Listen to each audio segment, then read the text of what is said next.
हिंदी भारत की राष्ट्रीय अथवा राजभाषा होगी और होनी चाहिए, और देवनागरी में लिखी जाने वाली हिंदी ही हमारी राजभाषा होनी चाहिए। कुछ वर्तुलों द्वारा सुझाई गई संकर अर्थात मिलीजुली भाषा का कोई प्रश्न ही नहीं उठता, जिसमें हिंदी अंकों के स्थान पर अरबी अंक स्वीकार करने की संस्तुति की गई है।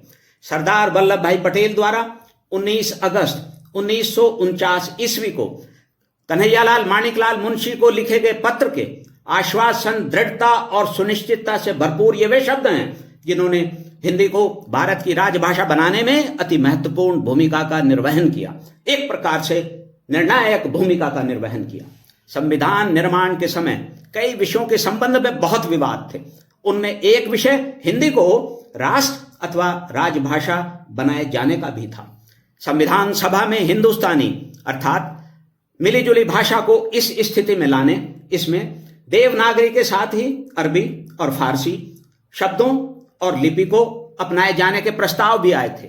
देश के कई बड़े नेता ऐसे प्रस्तावों के समर्थक थे तथा आश्चर्यजनक रूप से हिंदी भाषी क्षेत्रों से आने वाले देश के कई नेताओं ने इस विषय पर चुप्पी भी साध रखी थी। चिंतित मुंशी जी ने सरदार साहब को इसीलिए पत्र लिखा था। सरदार वल्लभ भाई पटेल ने उसी के उत्तर में उनकी सभी चिंताओं का निराकरण करते हुए उन्हें आश्वस्त किया था। हिंदी उनके प्रभाव के चलते ही देश की राजभाषा बनी।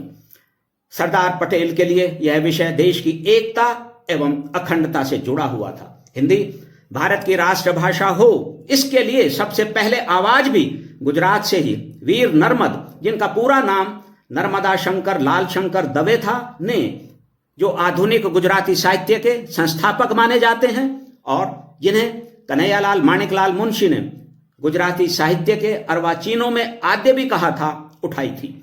महर्षि स्वामी दयानंद सरस्वती और गांधी जी ने हिंदी को राष्ट्रव्यापी बनाने में अतुलनीय योगदान दिया। दोनों गुजरात की धरती पर जन्मे थे। सरदार वल्लभ भाई पटेल ने, जैसा कि हम उल्लेख कर चुके हैं, हिंदी के राजभाषा बनने में अति महत्वपूर्ण भूमिका का निर्वहन किया, निर्णायक भूमिका का निर्वहन किया। नमन है हम हिंदी भाषियों का गुजरात की धरती को और इस पर जन्मे वसुधैव कुटुंबकम को समर्पित विशिष्ट भारतीय राष्ट्रवाद के पोषक इन महापुरुषों को, अंततः सरदार वल्लभ भाई पटेल को।